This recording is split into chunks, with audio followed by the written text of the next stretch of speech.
পেঁয়াজ ভেজে নিয়েছি, শুকনো মরিচ ভেজে নিয়েছি, তারপর আলু সিদ্ধ করে মিক্স করে নিয়েছি।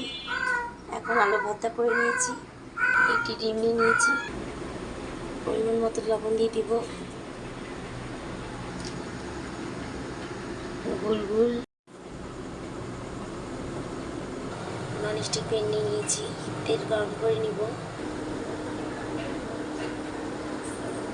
ডিমে চুবিয়ে নিব। ডিমের ব্যাটারে ভালোভাবে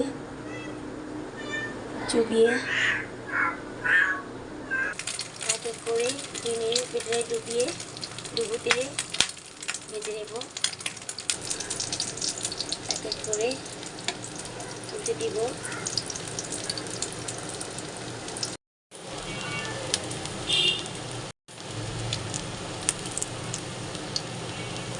অতি সহজেই করে নিতে পারবেন এই ডিমের ব্যাটারে।